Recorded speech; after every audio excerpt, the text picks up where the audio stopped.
This is what trying to figure it out in your 30s looks like. A rotating cycle of maybe this is it, followed by actually, what am I doing? Some days I'm overflowing with ideas. Some days I stare at the ceiling wondering if I've missed some secret life manual that everyone else got. Also, hi, I'm Lauren. I thought I'd reintroduce myself to you guys because just like you, I'm just out here trying to do my best. If you ask me what I do, I'd say I'm an artist and a content creator. But more importantly, if you ask me how I describe myself, I'd say I'm creative, sensitive, goofy, empathetic, kind, loving, currently single, and recently became obsessed with running. So all in all, I'm just a person who is continuously growing and changing and learning more about myself every single day. I grew up in Hong Kong, where creativity wasn't exactly seen as a life path. It was more like an afterthought, something you do after you become successful at something more stable. I spent years seeking approval from people who didn't want to see me and second guessing every decision I made because I thought I'd gotten life wrong. Eventually, I moved to New York thinking I could escape all of that and finally become me. But healing doesn't work like that. You don't get to leave the past behind just by changing your location. At one point, I thought if I went to enough therapy to fix what was wrong with me, then maybe people would finally love me. But what I realized was I couldn't even feel that love until I learned how to love myself just as I am. I had to give myself permission to stop performing, to rest when I needed to rest, to stop chasing potential,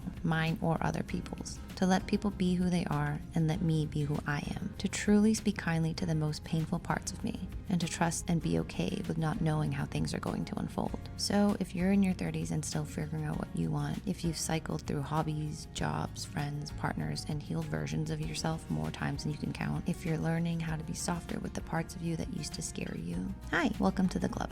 Breathe. You're not late. You're not broken. You are worthy to be loved just as you are, flaws and all. And if you've made it to this part of the video, I just want to say thank you so much for being here, for watching my videos, and for reminding me that I'm not alone at all, just as much as you're not alone either. Leave a comment and say hi. I'd love to know where you guys are from and also what you're looking forward to the most. Have a good day. Bye.